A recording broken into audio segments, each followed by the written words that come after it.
Hi everyone, my name is Lena and welcome to my bathroom. Last week, we discussed the characteristics of our hair and how we can use these to decide what kind of products to put in it to help it become healthy. This week is going to be a little bit more of a boring topic. I'll try to make it as interesting as possible, but we're going to talk about ingredients.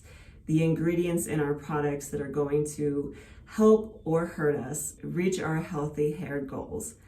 Now, one thing I do want to touch on that is actually important when thinking about these ingredients and whether or not you want to avoid them is the shape of our actual hair and what is making it wavy or curly. The best way I can think of to describe this is if you think of straight hair, it's like a pool noodle. It's very long, it's very cylindrical. If you do a cross section of it, it's a circle. Now, as it gets wavier, that circle is going to start to squish down a little bit. And the curlier and curlier it gets, the more squished that hair becomes, so that it's not really a round strand anymore. That strand of hair is a little bit flatter. Now, why is this important to our choice of ingredients? These flatter strands are more prone to breakage just by nature because they're not as strong. So if we're using ingredients that are drying on our hair, we're just going to add to the likelihood of breakage. So keep that in mind when you're looking through your products and deciding which ingredients to keep and which ingredients to throw away. Now, the first ingredient I want to touch on is probably going to be the easiest to recognize. This is what we call a sulfate. Now, what is a sulfate? A sulfate is a cleaning agent in a lot of our cleaning products. And yes, I mean cleaning products. I don't just mean shampoo. It's also in our body wash, our face wash, our hand soap, even our dish soap. Now, if you think about those dish soap commercials where they take the little duckling out of the oil and they use the dish soap to clean that oil off the baby bird, that's what's in our hair product. It's very strong, which can be a very good thing in certain scenarios. But when we're putting it on our hair and using it to cleanse our hair, it's not just stripping away the dirt, it's also stripping away the healthy oils and moisture in our hair. The other downside of this sulfate is, I don't know if you've ever done this, but when I go to recycle my bottles, I used to go stick them under the water and the soap and the bubbles would just keep coming and coming and coming. And you're like, when is it gonna end? That's the sulfate. So if you think about how long you're spending rinsing your hair out, if you're anything like I was before I started my healthy hair journey, you'd throw in your shampoo, you'd kind of scrub a little bit, then you'd throw it under the water, and as soon as you didn't feel the bubbles anymore, you were done. I didn't ever actually scrub at my hair. What that was doing is it was actually causing buildup in my hair, and that was leading to my hair becoming dull and less moisturized because that shampoo itself was actually building up on your hair.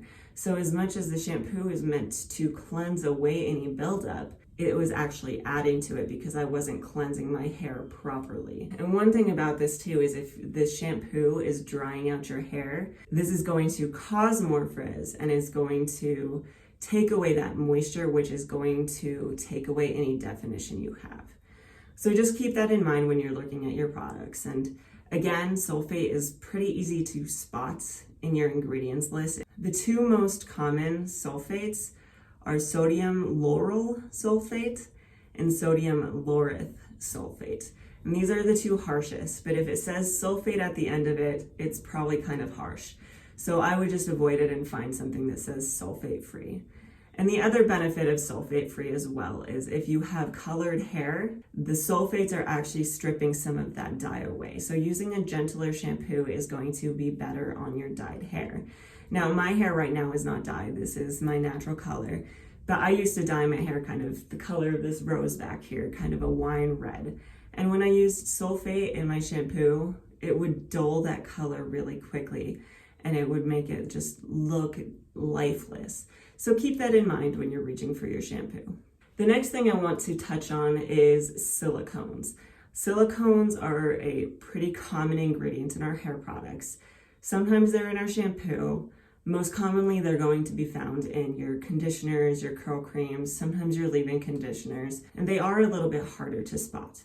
Now, first I want to start with what is a silicone. A silicone is an ingredient that hair companies put in their product to, one, add slip, and two, add shine. So it can do a few things for us. It does have some benefits to it in the sense that it does add shine, it can reduce frizz, and silicone is actually protecting your hair from heat damage and other kind of damage. But the downside of silicone, especially if we're going without sulfates, is that it's not water soluble. So you put that product on your hair, you have that silicone in your hair, and when you go to wash your hair next time, you're not washing it off. Now, like I said, these silicones coat our hair and they protect our hair. But what they're also doing is they're blocking moisture from getting in. So this is a good thing in the sense that if you live in a humid environment, it's gonna stop that humidity from frizzing up your hair. But on the downside, if you're not cleansing your hair properly, and if you're just going with gentler cleansers, you're not getting it off of your hair. That silicone is kind of just sitting on your hair and it's stopping your conditioners and your other moisturizing products from working on your hair. I personally suggest avoiding these at the beginning of your journey. How do we recognize silicones in our products? Like I said, they don't typically just say silicone in the ingredients. So how do we know what they are? Well, there are 5 silicones that are the most common that you're gonna see in your hair products. Something to keep in mind is that most of them end in cone.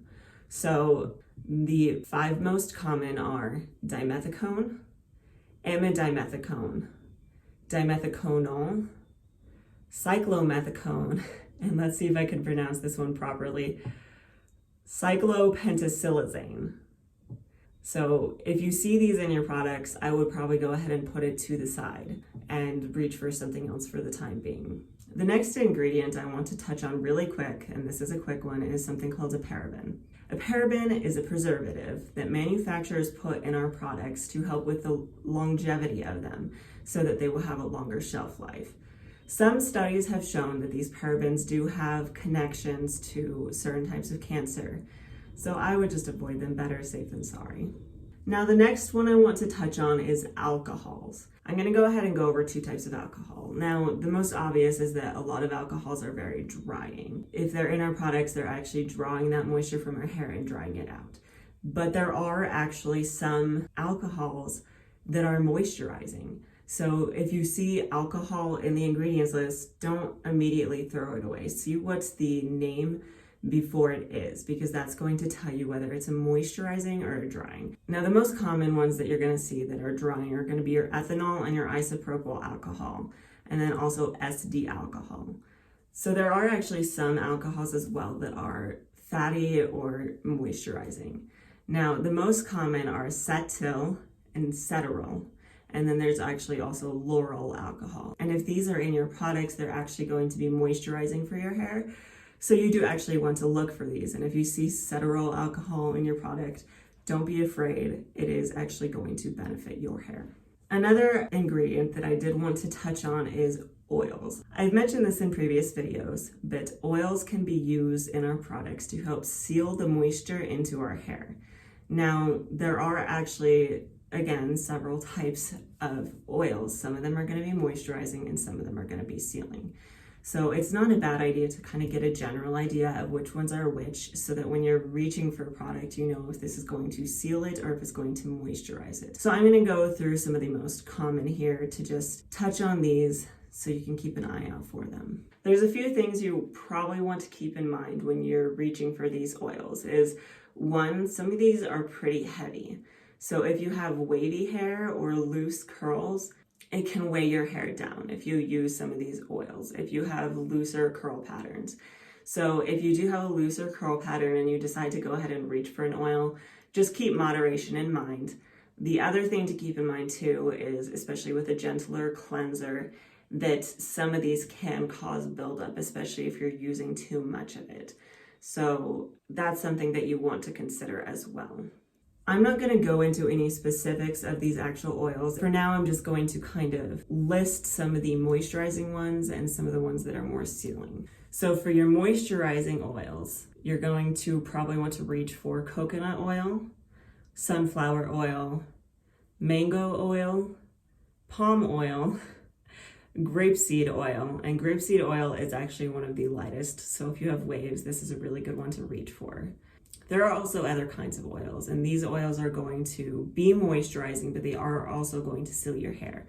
And this is argan, olive oil, and avocado. So these have multi-benefits. It's going to moisturize your hair, but it's also going to seal in that moisture, which is a good and a bad thing, right? Now, the last type of oil is just a sealing oil. It's meant to go over the top of your hair at the end of your routine to seal any of that moisture and protein that you've put into your hair. Just to name a few of these sealing oils, that would be jojoba oil, which is pretty common right now. It's a pretty popular oil. Rice bran oil, sweet almond oil, and castor oil. So the one that I've shown before, that leave-in hydrating finishing oil serum that I use, the most sealing in that is going to be the castor oil, and some of the other oils in it are going to be moisturizing. So by putting that castor oil over here at the end of your routine, you're sealing in any moisture. So this last ingredient, I'm only going to touch on this briefly, but what I'm talking about are proteins. Now, proteins are really good for our hair. Our hair is made up of protein. So especially when your hair is damaged, using protein in your routine can really benefit your hair. But if you don't have the right balance of protein and moisture, it can also make your hair brittle, and it can make it break more easily. It can dull it. It can make your curls not want to take shape properly. Touching on last week's video, how we talked about hair porosity and hair type, those who want to reach for protein in a lot of their products are going to be those with high porosity, because those cuticles are raised up. As I mentioned before, it's letting moisture out, but it's also letting protein out. So by having that protein in your products, you're helping restore that strength and that balance. So if you have low porosity, you might want to only occasionally use your proteins in a mask and not have them in your everyday products. How do we recognize proteins in our products? When you're looking through the ingredients list, how do you know, is this a protein or not? Now, sometimes products will be labeled on the front with protein. This is a protein mask that's meant to add protein to your hair. But if they don't say that, which not all of them do, you can find them in your ingredients list by a few ways. One, sometimes it is labeled as a protein in the ingredients list. Another common phraseology for proteins is going to be amino acids. So you'll see like a silk amino acid or a milk amino acid. And then another common phraseology is hydrolyzed. Hydrolyzed anything, hydrolyzed wheat, hydrolyzed vegetable, hydrolyzed soy. If you see these in your product ingredient list, that tells you that it has protein in it, and that if you're protein sensitive, you might want to avoid it. So that's all I have. Hopefully it wasn't too much of a snooze fest. Now, there are a few more things I want to touch on really quick here. If you're just really unsure about the ingredients list, it's overwhelming to you, you don't want to have to know these names, these terms, there are sources available to you. So the one I use the most often, and I'll link it down below, is itcg.com. So CG would be Curly Girl Method. So this website is a really useful tool you can use. I use this a lot when buying my products online, or sometimes I'll even pull this up in the store. You can Google the product you're looking for. So say if I had this herbal essence mousse, I've pulled this up online before, and you just take the ingredients, you copy and paste it into isitcg.com, hit enter, and it will list those products out for you. And it will tell you which ones are good. So how I mentioned your moisturizing alcohols, it will mention those and say, this is a good alcohol to use. Or if it has isopropyl alcohol in it, it will tell you this is a drying alcohol, try to avoid this. The other thing I want to touch on is the cost of your products. Do you need expensive products to get healthy hair?